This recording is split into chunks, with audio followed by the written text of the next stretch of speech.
HN unique division chemistry वाले परिवार पर सभी प्यारे विद्यार्थियों को प्यारा प्यारा सा good morning, good afternoon, good evening लाल। ध्यान रखिएगा, वेरी इंपॉर्टेंट सिलेक्टेड क्वेश्चंस आप तक पहुंचाने का प्रयास किया जा रहा है, ध्यान रखिएगा। और हम लोग के पी ब्लॉक चल रहा है, पी ब्लॉक वेरी इंपॉर्टेंट है, ध्यान रखिएगा IC केमिस्ट्री का। और जितने भी हमारे नए स्टूडेंट जो चैनल से पहली बार जुड़े हैं, चैनल को सब्सक्राइब, लाइक एंड शेयर करना मत भूलिएगा। और दूरदृष्टि जो मीन्स से ऑफलाइन क्लासेज नहीं ले सकते उन तक ये चैनल को शेयर जरूर कीजिएगा, न जाने वीडियो किसके काम आ जाए ज़बरदस्त। इस चीज़ को ध्यान में रखिएगा, माइंड को कॉन्सेंट्रेट करके पेपर कलम लेके बैठिएगा सभी लोग, है ना। तो पी ब्लॉक्स में हम लोग नाइट्रोजन फैमिली का जिक्र कर रहे हैं, मेन से निकोजेंस फैमिली की बात की जा रही है। निकोजेंस फैमिली बोले तो जिसकी बात की जाती है, इनके कंपाउंड जो होते हैं निकटाइड कंपाउंड्स होते हैं। तो ये सारी बातें जो शॉर्ट फॉर्म में जो एक नंबर में क्वेश्चंस आते हैं, तो इस टाइप के क्वेश्चन से चलिए हम लोग जो है फिजिकल स्टेट मीन्स से नाइट्रोजन के फिजिकल स्टेट की तरफ, मीन्स इसके फिजिकल पॉइंट कौन कौन से होते हैं, इन सारी बातों को हम लोग यहाँ पर समझते हैं। फिर उसके बाद इसके केमिकल पॉइंट्स हम लोग यहाँ पर स्टडीज करेंगे। चलिए स्टार्ट करते हैं नाइट्रोजन फैमिली का। थोड़ा और एक चीज़ ध्यान रखिएगा, नाइट्रोजन IC केमिस्ट्री के में से पेरियोडिक टेबल्स के से रिलेटेड है। अगर आपको कुछ एक्स्ट्रा पॉइंट्स मीन्स बेसिक के इन्फॉर्मेशन चाहिए तो आप लोग पिछला लेक्चर जरूर देखिएगा, उसमें सारी चीज़ें विधिवत समझाने का प्रयास किया गया है। अब हम लोग ध्यान देते हैं नाइट्रोजन फैमिली के एटॉमिक रेडियस वगैरह क्या होते हैं, इनकी फिजिकल स्टेट या फिजिकल पॉइंट क्या क्या होते हैं। चलिए माइंड को कॉन्सेंट्रेट करके पेपर कलम लेके बैठिएगा सभी लोग। चलिए स्टार्ट करते हैं लाल। तो नाइट्रोजन फैमिली लाल आप लोग बताएंगे। तो नाइट्रोजन फैमिली चल रहा है, इसमें एलिमेंट कौन कौन से होते हैं। सबसे पहले तो हम जिक्र इसी का करेंगे, कौन कौन से होते हैं बेटा। Nitrogen, phosphorus, arsenic, antimony and bismuth. Clear हो गया बेटा ना।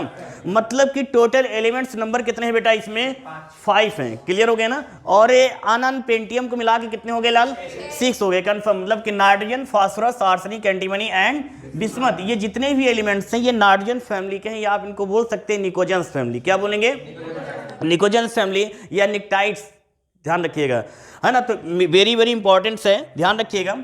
अच्छा, इनके सब एटॉमिक नंबर वगैरह सारे पॉइंट्स क्लियर हैं। अब हम लोग यहाँ पर ये पढ़ेंगे इनका एटॉमिक रेडियस क्या होता है, आयनाइजेशन एनर्जी क्या होती है, और इलेक्ट्रॉन नेगेटिविटी क्या होती है ना। और ये क्या बोलते हैं, आयनाइजेशन एंथैल्पी जिसको कहते हैं, है ना। और यहाँ पर एक चीज़ हम लोग ये भी सीखेंगे कि ऑक्सीडेशन स्टेट क्या होता है। ये सारे पॉइंट्स को हम लोग यहाँ पर समझने का प्रयास करेंगे। मीन्स फिजिकल पॉइंट्स है तो फिजिकल पॉइंट्स पर यहाँ पर ध्यान देते हैं। सबसे पहले हम लोग देखिए, पहला पॉइंट आप लोगों को बता दिया गया था लाल, इलेक्ट्रॉनिक कॉन्फिगरेशन। सब लोग बताइएगा, कंफर्म है सभी लोगों का लाल। इलेक्ट्रॉनिक कॉन्फिगरेशन सभी लोगों को कंप्लीट है। इलेक्ट्रॉनिक कॉन्फिगरेशन सभी लोगों को आता है, क्लियर। हमने अभी कल के लेक्चर में भी बताया गया है कि इलेक्ट्रॉनिक कॉन्फिगरेशन कैसे हम लोग ये निकालते मीन्स कैसे करते हैं, सारी चीज़ वहाँ पर समझाया गया था। आप लोगों को ध्यान दे दीजिएगा, जो लोग चैनल में लेक्चर आज का देख रहे हैं, कल का नहीं देखे तो कल वाले लेक्चर में ध्यान दीजिएगा। वहाँ पर इलेक्ट्रॉनिक कॉन्फिगरेशन करने को मीन्स बहुत अच्छा तरीका, बहुत ज़बरदस्त तरीका बताया गया है। फिर भी नहीं समझ में आया होगा तो फिर भी आप कमेंट्स करके बताइएगा, आपको समझाने का मैं प्रयास करूँगा। लेकिन इलेक्ट्रॉनिक कॉन्फिगरेशन करने के लिए आपको वहाँ पर आबोर या वोरवरी रूल्स वगैरह आपको आने चाहिए, इन्हीं के थ्रू हम लोग जो है इलेक्ट्रॉनिक कॉन्फिगरेशन कर पाते हैं ना। तो एक चीज़ ध्यान, इलेक्ट्रॉनिक कॉन्फिगरेशन सभी लोगों को समझ में आ गया, किसी कोई दिक्कत, समझ में आ गया बेटा ना। अगला पॉइंट बेटा ध्यान देते हैं इसका नेचर। क्या ध्यान देंगे बेटा, नेचर। नेचर क्या होता है, मतलब ये नेचर का मतलब कि कौन सा मेटल होता है, कौन सा नॉन मेटल होता है, कौन सा मेटलाइड होता है। जहां पर मेटल्स, नॉन मेटल्स एंड मेटलाइड की बात आती है, दैट इज मीन्स से नेचर पॉइंट की बात की जा रही है। किसकी बात की जा रही है। जब आपसे कोई पूछे कि नाइट्रोजन फैमिली का नेचर कैसा होता है, तो आप कहोगे नाइट्रोजन फैमिली में नाइट्रोजन, फास्फोरस जो होता है नॉन मेटल कंडीशंस में होते हैं। और ये आपका नेक्स्ट कौन सा हो जाए आपका, और क्या सा आर्सेनिक एंड एंटीमनी, ये आपका हो जाएगा मेटलाइड। मतलब कि जिसको आप बोल सकते हैं कि मेटलाइड मीन्स बोले तो उपधातु है ना। जिस और जो लास्ट एलिमेंट्स होता है ये आपका मेटल्स होता है। ये चीज़ कन्फर्मेशन हो गया, कन्फर्म, किसी कोई दिक्कत। तो हमने यहाँ पर जो सेकंड पॉइंट लिया बेटा क्या है, नेचर। नेचर में हम लोग ये जानते हैं कि कौन सा मेटल है, कौन सा नॉन मेटल एंड मेटलाइड है। तो हम लोग जानते हैं कि जो आर्सेनिक एंड एंटीमनी एलिमेंट्स होते हैं ये क्या होते हैं लाल, मेटलाइड होते हैं। मतलब कि ये उपधातुएं होती हैं, है ना। मतलब कि क्या हो जाए, उपधातु की अर्धधातुएं, अर्धधातुएं। और जो ऊपर के होंगे उपधातुएं, नाइट्रोजन, फास्फोरस उपधातुएं, और आर्सेनिक, एंटीमनी क्या हो जाएंगी, अर्धधातुएं। और ये जो हो जाएगी धातु हो जाएगी। तो कंफर्म हो गया। पॉइंट नंबर 3 की बात करेंगे, मेटालिक कैरेक्टर। किसकी बात करेंगे लाल, मेटालिक। मेटालिक कैरेक्टर क्या हो जाएगा, एक चीज माइंड में सेट कीजिएगा, मेटालिक कैरेक्टर मतलब इसका धात्विक गुण कैसा होता है। तो हम लोग जानते हैं बेटा, जो धात्विक गुण की बात करेंगे तो यहां पर टॉप टू बॉटम क्या, metallic character, that is decreasing, increasing order में। किस ऑर्डर में होगा लाल, ये इंक्रीजिंग ऑर्डर में होगा। मतलब आप इंक्रीजिंग ऑर्डर का मतलब कि वर्ग में ऊपर से नीचे की ओर जाने पर धात्विकता क्या होती है, बढ़ती है। तो आप ऐसे बोल सकते हैं क्या, क्या हो जाएगा, bottom to top, that is decreasing की इंक्रीजिंग, डिक्रीजिंग, डिक्रीजिंग। और अगर नॉन मेटालिक कैरेक्टर की बात की जाए तो इंक्रीजिंग, अगर इसके मेटालिक कैरेक्टर की बात करेंगे तो डिक्रीजिंग। कंफर्म हो गया ना, ये चीज कंफर्म, मतलब कि वर्ग में ऊपर से नीचे की ओर जाने पर धात्विक गुण इसका क्या होता है, बढ़ता है। मतलब इस क्यों, क्योंकि प्रबल। कंफर्म हो गया ना। अच्छा, पॉइंट नंबर ये भी क्लियर, मेटालिक। अच्छा, एक चीज और ध्यान रखिएगा बेटा, नोट में यहां पर हम लोग समझेंगे, जैसे ये बेटा जी हो गया, ये बेटा पी हो गया। अब ध्यान दीजिएगा, हम ग्रुप की बात करेंगे एंड पीरियड्स की बात करेंगे। अब ध्यान दीजिएगा, जैसे हमने कहा एटॉमिक रेडियस, यहां से पॉइंट उठाएंगे, एटॉमिक रेडियस। एटॉमिक रेडियस क्या होता है, यहां से समझने का प्रयास कीजिएगा। एटॉमिक रेडियस क्या होता है, जैसे हमने जिक्र किया कि वर्ग में, जैसे वर्ग में ऊपर से नीचे की ओर जाने पर एटॉमिक रेडियस क्या होता है, increasing order of top to bottom. मतलब वर्ग में ऊपर से नीचे की ओर जाने पर क्या होगा, उसकी क्या हो जाएगी, प्रमाण त्रिज्याएं बढ़ेंगी ना। अब देखो कैसे, जैसे एक चीज हमेशा याद रखिएगा, ये कॉमन पॉइंट है, ये पॉइंट कॉमन है, सभी लोग नोट कीजिएगा, ये पॉइंट कॉमन है। कैसे समझना बेटा, यहाँ पे अब मैं यहाँ पर एक थोड़ा ग्राफ के थ्रू, सर्किल के थ्रू समझाने का प्रयास कर रहा हूं। जैसे वर्ग में बात करेंगे तो ये फर्स्ट सेल और एटम्स, फिर बेटा आपने कुछ यहां पर नोटिस किया, क्या है, नोटिस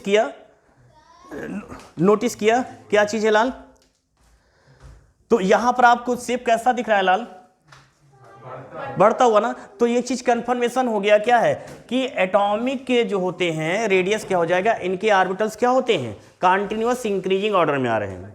कंफर्म हो गया बेटा ना, किस ऑर्डर में आ रहे हैं, इंक्रीजिंग ऑर्डर में आ रहे हैं। क्लियर हो गया ना। अब अगला पॉइंट देखते समझते बेटा, इसी टाइप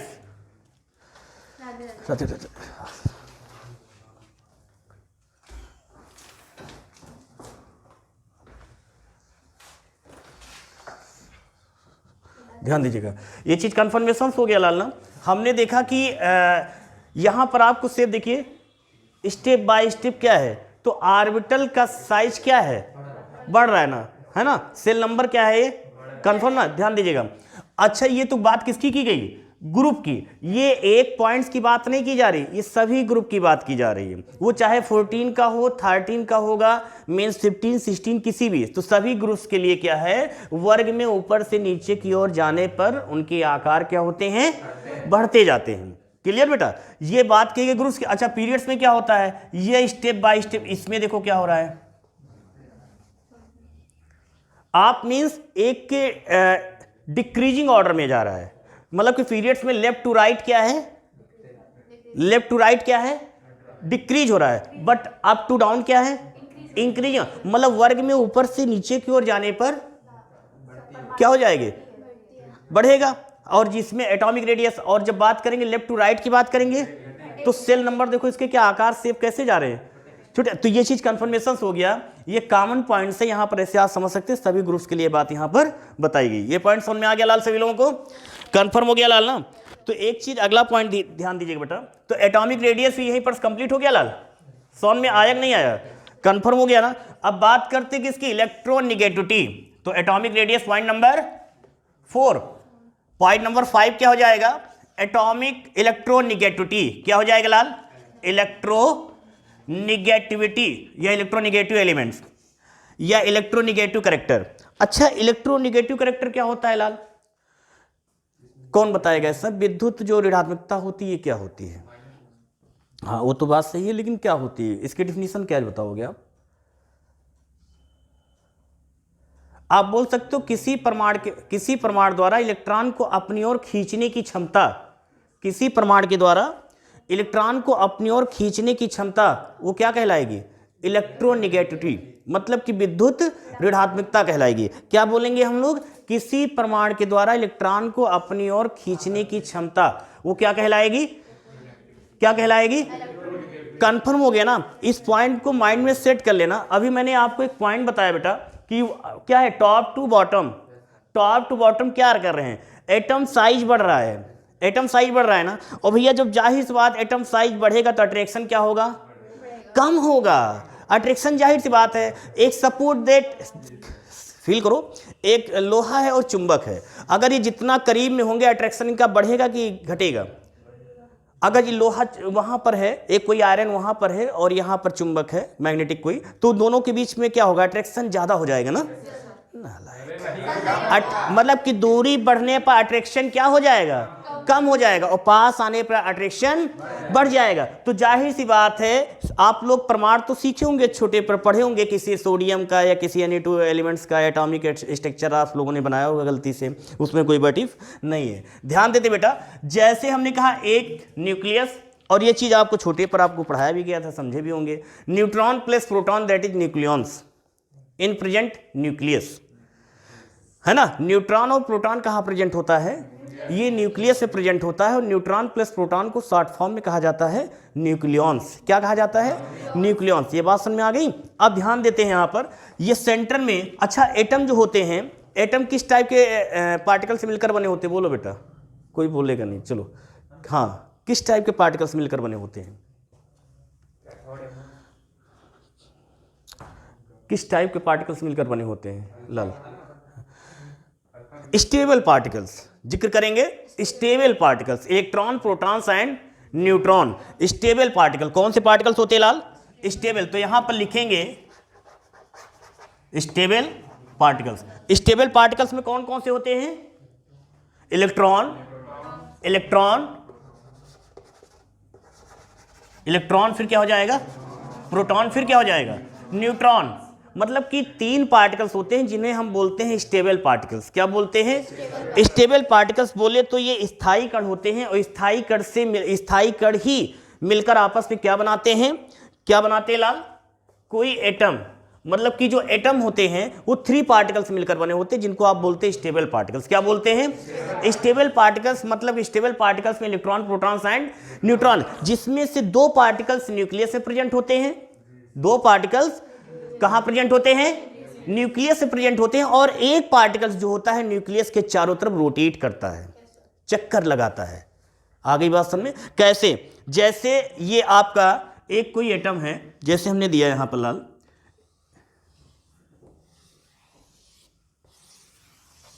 ध्यान दीजिएगा, ये सेंटर का पार्ट क्या है, इसे क्या बोलेंगे, क्या बोलेंगे इसे, ये जो सेंटर का पार्ट है इसे क्या बोलेंगे, नाभिक बोलेंगे, जिसे आप, है ना, इंग्लिश से बोलेंगे न्यूक्लियस। इसमें क्या प्रेजेंट होगा लाल, N plus P, neutron plus proton, और एक पार्टिकल बचा इलेक्ट्रॉन। तो इलेक्ट्रॉन क्या करेगा बेटा, इसके चारों तरफ सेल में क्या करेगा, रोटेट करेगा, मतलब कि वो चक्कर करे लगाएगा। कंफर्म हो गया ना बेटा, क्लियर। अब एक चीज ध्यान देना, इस चीज को यहां पर समझने का प्रयास करना बेटा। हमने एक चीज देखा, जाहिर सी बात है कि atomic radius depend of shell number. Shell number बढ़ेगा, एटॉमिक रेडियस बढ़ेगा, एटॉमिक रेडियस बढ़ेगा, depend of shell number. Atomic radius मतलब कि सेल नंबर बढ़ेगा, एटॉमिक रेडियस, एटॉमिक रेडियस बढ़ेगी कि नहीं बढ़ेगी। अरे लाल ये देखो, देखो बेटा यहां पर ये आपका एक सेल ये है, नोटिस करना बेटा, है ना, नर्सरी वाले भी अब समझ जाएंगे। ये N प्लस P इसमें हो गया, और दूसरा ऑर्बिटल बेटा, दूसरा एटम ये हो गया। इसमें कितनी सेल है बेटा, बोलो, एक सेल है। तो दोनों की डिस्टेंस क्या होगी, कम होगी, तो रेडियस क्या होगी, कम होगी। स्मॉल आर इसकी वैल्यू क्या होगी, कम। ध्यान रखना, इसमें सेल नंबर कितने हैं बेटा, तो न्यूक्लियस इसकी डिस्टेंस क्या होगी, ज्यादा होगी। मतलब सेल नंबर बढ़ेगा तो एटॉमिक रेडियस भी बढ़ेगी, इसीलिए तो atomic radius that is top to bottom increasing order. नई बात समझ में आई। सारा खेल किसका है, सेल नंबर का, सारा खेल सेल नंबर। अब यहां पर एक चीज नोटिस कीजिएगा लाल, ध्यान दीजिएगा बेटा, फिर सीरियस हो जाइए। मतलब हमने एक चीज देखा बेटा कि जैसे जैसे सेल नंबर बढ़ते जाएंगे उसका एटॉमिक रेडियस स्वाभाविक सी बात है बढ़ जाएगा, है ना। अच्छा दूसरी बात, अब यहां पर जो इलेक्ट्रोनेगेटिविटी पॉइंट बताया गया क्या, कि किसी परमाणु द्वारा इलेक्ट्रॉन को अपनी ओर खींचने की जो क्षमता है वो क्या कहलाएगा, इलेक्ट्रोनेगेटिविटी। कंफर्म है ना। तो इलेक्ट्रोनेगेटिविटी इसकी क्या हो जाएगी, नाइट्रोजन फैमिली की ज्यादा होगी, इंक्रीजिंग ऑर्डर होगी, डिक्रीजिंग ऑर्डर, इंक्रीजिंग होगा कि डिक्रीजिंग? अरे लाल, इंक्रीजिंग होगा, डिक्रीजिंग भाई। ऑर्बिटल देखिए बढ़ेगा ना, और जब बढ़ेगा इसका डिक्रीज क्या, इंक्रीजिंग होगा डिक्रीजिंग? डिक्रीजिंग। तो इलेक्ट्रोनेगेटिव पॉइंट दैट इज क्या हो जाएगा? देखो इस पॉइंट को अगर समझ गए तो समझ गए, नहीं तो इनऑर्गेनिक केमिस्ट्री खेलते रहोगे। पहली तो क्या बोलते हैं, अच्छा छोड़ो तो नहीं बोलेंगे इस चीज को पॉइंट में भी, है ना, इस चीज को। लेकिन ध्यान रखो सीरियस होके कि क्या है बेटा, कि अब जैसे कहा गया, अभी देखो यहां पर क्या बताया गया, नोटिस करो, ठीक है ना। अब इनके ऑर्बिटल शेप क्या है, इंक्रीज कर रहे हैं ना, मतलब कि जाहिर सी बात है न्यूक्लियस से इसकी डिस्टेंस क्या हो रही है, बढ़ रही है। और जब बढ़ रही बेटा तो कंफर्म हो गया, जाहिर सी बात है इसके इलेक्ट्रॉन खींचने की क्षमता क्या हो जाएगी, कम हो जाएगी ना। और जब कम हो जाएगी तो जाहिर सी बात है कम हो गई, मतलब बोलेंगे इस वर्ग में ऊपर से नीचे की ओर जाने पर इसकी वैल्यू क्या हो जाएगी, कम हो जाएगी, डिक्रीजिंग ऑर्डर। अब आया समझ, चल आगे, अच्छी बात है। ऑनलाइन वाले भैया आपको ध्यान रखना, किसी प्रकार का पॉइंट्स यदि आपको समझ में नहीं आता, बेचक बेधड़क होकर पूछिएगा। हमारे प्रिय स्टूडेंट छात्र छात्राएं जिनकी मन बुद्धि लब्धा जो है ठीक ठाक है फिलहाल, अभी ऐसा कुछ नहीं है, आप भी हमारे प्रिय स्टूडेंट्स हैं। चलिए अच्छा स्टार्ट करते, तो ये पॉइंट समझ में आ गया बेटा सभी लोगों को। मतलब कि इलेक्ट्रॉन निगेटिविटी पॉइंट क्या बोलेंगे, किसी परमाणु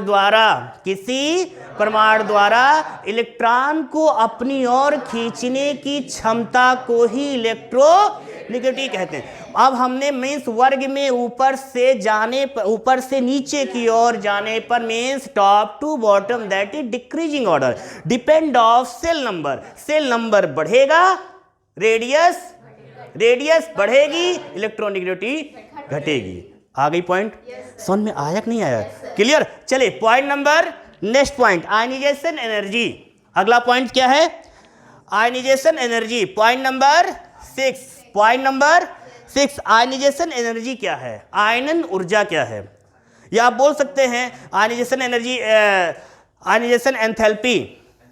ज्यादा सोचने समझने पॉइंट नहीं है, क्योंकि ज़्यादा मैं सीरियस होकर नहीं पढ़ाता हूँ, मेरे ब्लड में नहीं ये चीज़, है ना। पॉइंट समझो, एक चीज़ को ध्यान रखना है लाल, यहाँ पर माइंड को कॉन्सेंट्रेट करके समझने का प्रयास कीजिएगा लाल। एक चीज़ नोट कर लीजिएगा, यदि किसी भी प्रकार का कोई भी पॉइंट नहीं समझ में आता है तो बेहिचक बेधड़क होकर आपको भी यह पूछ लेना, आप लोग लिए स्पेशल पॉइंट्स है, तो ध्यान रखना। यहाँ पर ये चीज़ क्लियर हो गया। अब हमने कहा कि आयनाइजेशन एंथैल्पी, इसको हम कैसे इसकी डिफिनीशन बोल सकते हैं, किसी परमाणु के अंतिम सेल या वैलेंस सेल से इलेक्ट्रॉन को निकालने की ऊर्जा, मतलब जैसे कहोगे, छोटी सी बात अभी समझना, सारी पॉइंट समझ में आ जाएगी। अभी कह दिया जाए कैसे,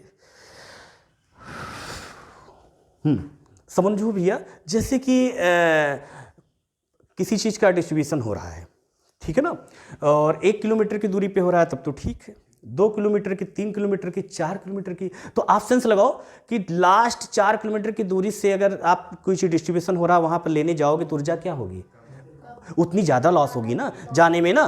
तो मतलब कि क्या है कि जाहिर सी बात है किसी लास्ट, मतलब आयनाइजेशन एनर्जी क्या करें, किसी परमाणु के अंतिम सेल या वैलेंस सेल से एक इलेक्ट्रॉन या इलेक्ट्रॉन निकालने की ऊर्जा को क्या बोलते हैं, आयनाइजेशन एनर्जी।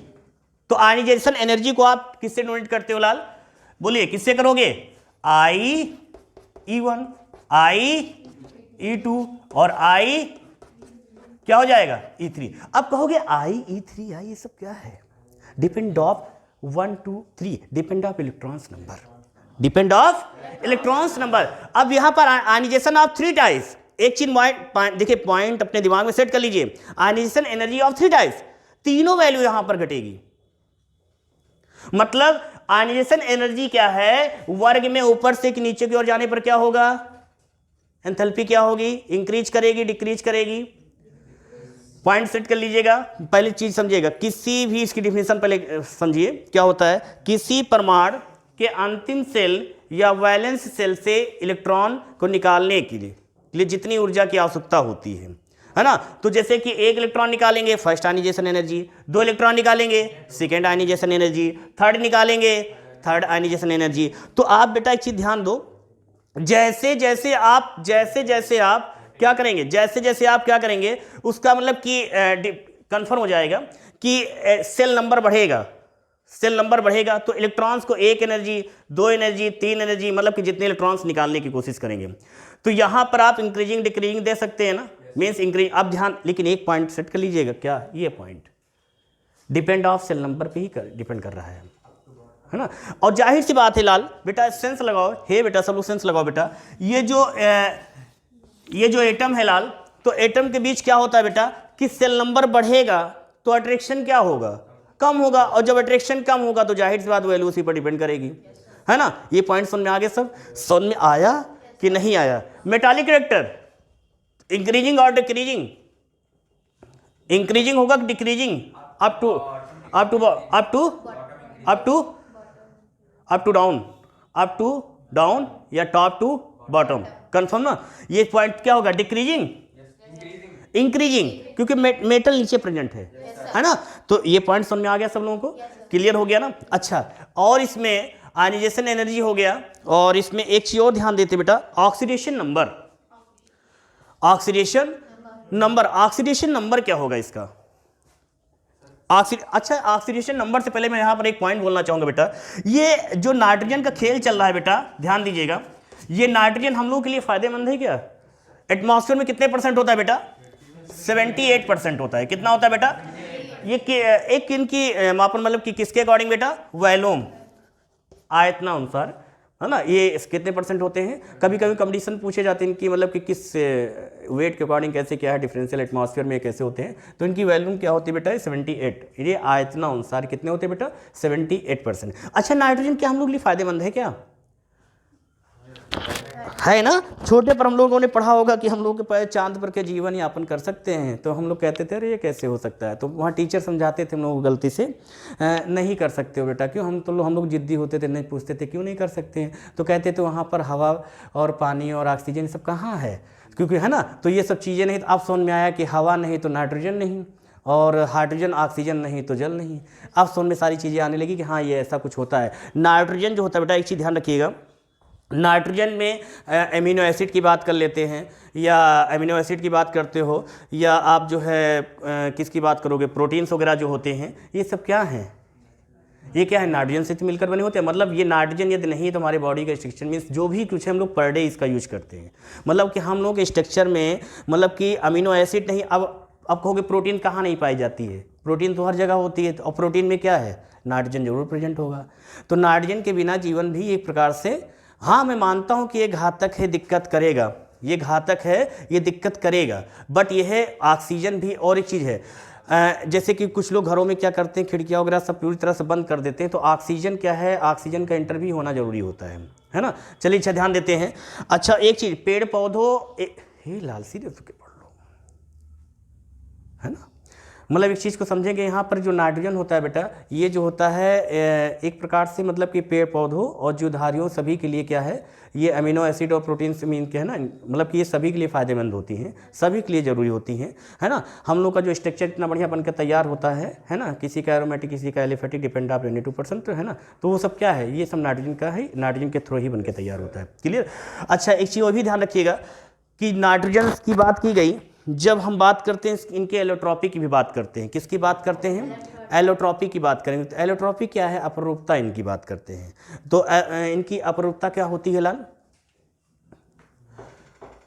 क्या होती है,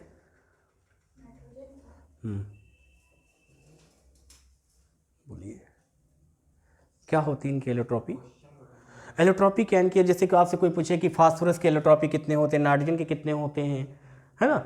आप लोग एक चीज़ ध्यान रखिएगा, ऑनलाइन वाले जितने स्टूडेंट जुड़े हुए हैं कमेंट्स करके आप बता सकते हैं, आपके लिए होमवर्क मैं यही दे रहा हूँ। एलोट्रॉपी जो होते हैं, नाइट्रोजन, फास्फोरस, आर्सेनिक, इन सभी के एंटीमनी, इन सभी के कौन कौन से एलोट्रॉपी होते हैं। और एक चीज़ भी ध्यान रख सकते हैं कि ये जो होते हैं किस फॉर्म में पाए जाते हैं, किस फॉर्म, एक चीज़ ध्यान रखना, किस फॉर्म में पाए जाते हैं। आप लोगों के लिए क्वेश्चन ये भी है, इस क्वेश्चन का मैं आंसर फिलहाल यहाँ पर दे रहा हूँ, लेकिन आप ये चीज़ बताएंगे। हे लाल, हे क्या नाम भैया आपका, क्या नाम इनका, पांडे, सीरियस होके बैठो ना, ध्यान रखो। एक चीज़ को ध्यान रखना है यहाँ पर कि अब जैसे हम जिक्र करते हैं क्या, अब जैसे फास्फोरस है, आर्सेनिक है, एंटीमनी है, बिस्मथ है, ये किस रूप में कैसे फॉर्म में पाए जाते हैं। तो ये जो फास्फोरस होता है ना, ये नाइट्रोजन और फास्फोरस होता है। नाइट्रोजन तो एक प्रकार से हम लोग जानते हैं, नाइट्रोजन क्या है, एक गैस है। नाइट्रोजन जो होती है इसकी फिजिकल स्टेट कैसी होती है, जब आपसे कोई पूछेगा इनकी फिजिकल स्टेट कैसी होती है ना, इनकी मतलब कि भौतिक अवस्थाएं कैसी होती है, मतलब किस रूप में पाई जाती है, तो आप क्या कहोगे, आप कहना कि जो नाइट्रोजन जो होता है ये गैस होता है। क्या है, नाइट्रोजन एक गैस है, बट ये जो फास्फोरस है, आर्सेनिक है और एंटीमनी है, बिस्मथ है, ये सब क्या होते हैं, ये ठोस होती हैं, है ना। कभी कभी क्वेश्चन बड़ा प्यारा ये भी निकल के आता है, क्या ये सच में जो है फास्फोरस, आर्सेनिक, एंटीमनी, बिस्मथ सभी ठोस हैं? हाँ, कुछ हद तक फास्फोरस जो है वाष्पशील ठोस होता है, मोम जैसा जो होता है, मतलब सॉलिड होगा, लेकिन क्या होगा, ये धीरे धीरे अपने फॉर्म को क्या करता है, स्टेट को क्या करता है, चेंज करता जाता है। तो हम लोग, लेकिन जो नाइट्रोजन होता है पूरी तरह से क्या है, ये पूरी तरह से लाल ये गैस है, बट जो अदर एलिमेंट्स हैं, मीन से फास्फोरस, आर्सेनिक, एंटीमनी, बिस्मथ की बात करते हैं तो ये क्या होते हैं लाल, ये क्या होते हैं, ये क्या होते हैं, ठोस होते हैं, है ना। फिजिकल स्टेट जब आपसे कोई पूछे मतलब ये कैसे दिखते हैं, कैसे होते हैं, तो आप बोलेंगे क्या, नाइट्रोजन को छोड़ के सभी क्या हैं, ठोस होते हैं। ये बात समझ में आ गई सभी लोगों को, समझ में आया कि नहीं आया, क्लियर। अच्छा, अब बात करते हैं कि इसकी ऑक्सीडेशन नंबर, अभी जिक्र चला था, ऑक्सीडेशन नंबर क्या है, ऑक्सीकरण किसे कहते हैं लाल, ऑक्सीडेशन नंबर आप लोग बताएंगे, कौन बताएगा, बताओगे बेटा, ऑक्सीडेशन नंबर क्या है? फिलहाल चलिए ठीक है, परेशान मत होइए, लेकिन एक चीज़ ध्यान रखिए बेटा, ऑनलाइन वाले जितने भी स्टूडेंट्स हैं, अगर आपके अंदर किसी भी पॉइंट से रिलेटेड कोई भी दिक्कत आ रही है तो आप बेशक बेधड़क होकर पूछ सकते हैं, बट आपके अंदर जो वीकनेस है उस वीकनेस को बताने का प्रयास कीजिए। मैं कोशिश करूंगा केमिस्ट्री से रिलेटेड जो भी है वीकनेस है मैं उसको दूर करूंगा, है ना। तो माइंड को कॉन्सनट्रेट करके पेपर कलम लेके बैठिएगा, कहीं से किसी भी प्रकार का पॉइंट यदि आपके माइंड में आता है तो बेहिचक बेधड़क होकर आप क्वेश्चन बेटा पुटअप कर सकते हैं। तो ऑक्सीडेशन नंबर में कुछ मिनट आपके लिए सोचने का टाइम दे रहा हूँ, आप सोचते रहिएगा, है ना, माइंड में अपनी बात रखते रहिएगा, क्लियर ना। चलिए अच्छा, तो अगला पॉइंट देते हैं क्या, एटॉमिक साइज।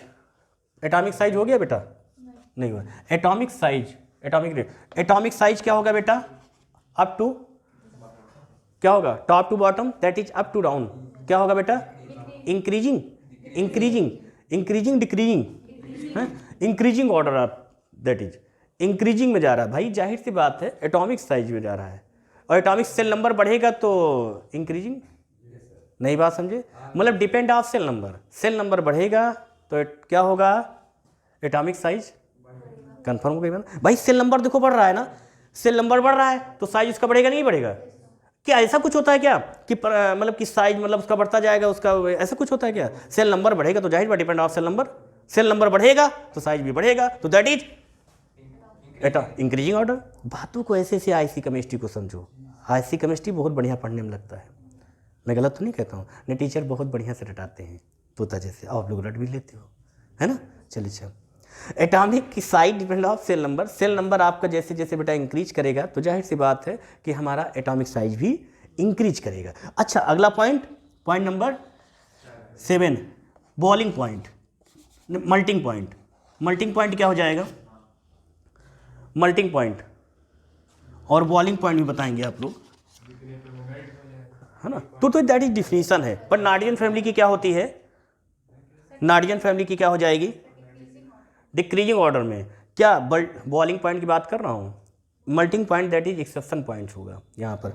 बॉइलिंग पॉइंट क्या, अप टू डाउन क्या होगा लाल, टॉप टू बॉटम क्या होगा, बॉइलिंग पॉइंट क्या हो जाएगा, इंक्रीजिंग। कहोगे कैसे, समझो, depend of, her cheese depend करती है, जैसे आप लोगों की लाइफ भी डिपेंड करती है, depend of any two persons, father mother जो भी हो, XYZ फला फला फला, तो डिपेंड ऑफ, केमिस्ट्री के सारे पॉइंट भी डिपेंड करते हैं किसी पे, तो depend of atomic weight, depend of, mind में सेट करना लाल कि जो बॉइलिंग पॉइंट ये होगा बेटा, ये डिपेंड करेगा क्या, एटॉमिक वेट पे। वो आप जानते हैं कि वर्ग में ऊपर से नीचे की ओर जाने पर, वर्ग में ऊपर से नीचे की ओर जाने पर एटॉमिक वेट क्या होता है, या एटॉमिक वेट बढ़ेगा, परमाणु क्रमांक बढ़ रहा है नहीं बढ़ रहा है, परमाणु क्रमांक बढ़ रहा है नहीं बढ़ रहा है बेटा, ये इसका कितना है, 7 है, 15, 33, 51 बढ़ रहा है ना, तो डिपेंड, ये क्या हो जाएगा, इंक्रीजिंग ऑर्डर, क्या हो जाएगा, तो ये भी आपको क्या हो जाएगा, इंक्रीजिंग ऑर्डर। नई बात समझ आई, समझ में आया कि नहीं आया, क्लियर हो गया ना, रटना तो नहीं पड़ा, अपना कॉन्सेप्ट क्या है, रटना नहीं, मैं ही तो नहीं बोल रहा हूँ, सिर्फ आपको समझ में आ गया ना, तब ठीक है। देखो मीन्स से अगर आपको सच में समझ में आ गया तो मज़ा आता है पढ़ने में, है ना, पढ़ने पढ़ाने में भी दोनों मज़ा आता है। तो एक चीज़ बताइए, ये सारे पॉइंट्स आपको क्लियर हो गए। अब चलते किसकी तरफ, जो हमने आप लोगों के लिए कुछ क्वेश्चन दिए थे, क्या ऑक्सीडेशन, ऑक्सीडेशन क्या है, इनका ऑक्सीडेशन क्या होता है। एक चीज़ नोट कीजिएगा, केमिकल पॉइंट में बताऊंगा कि जो आपका E2 करके होता है, E2O3 होगा, और या आपका E2O5 होगा, या E2X3 ऐसे कुछ होगा, या MX3 होगा, MH3 होगा, क्या होगा, सारी चीज पॉइंट समझेंगे, वो केमिकल पॉइंट होगा, वो हमारा केमिकल पॉइंट्स होगा बेटा, केमिकल पॉइंट्स में हम लोग समझेंगे वहां पर। तो ऑक्सीडेशन स्टेट क्या होती है, मैक्सिमम जब आपसे कोई ON पूछे, क्या पूछे, ON बोले तो ऑक्सीडेशन नंबर, या ऑक्सीडेशन आपसे कोई पूछे OS तो आप बोलोगे maximum OS that is +5। Clear. Nitrogen family की मैक्सिमम ऑक्सीकरण स्टेट क्या होती है, ऑक्सीकरण अवस्थाएं क्या होती हैं, ऑक्सीकरण अवस्था या ऑक्सीडेशन स्टेट। जब आपसे कोई पूछे कि नाइट्रोजन फैमिली में मैक्सिमम ऑक्सीडेशन स्टेट क्या होती, तो आप क्या बोलोगे लाल, +5 होती है। क्या होती है, +5। ध्यान रखिएगा, सीरियस होकर पढ़िएगा, ज़्यादा सीरियस होने की वैसे फिलहाल जरूरत नहीं है, तो चलिए ध्यान दीजिएगा, +5। जब आपसे कोई पूछे कि कम से कम कितनी होती लाल, तो आप बोलेंगे +3। कंफर्म हो गया ना।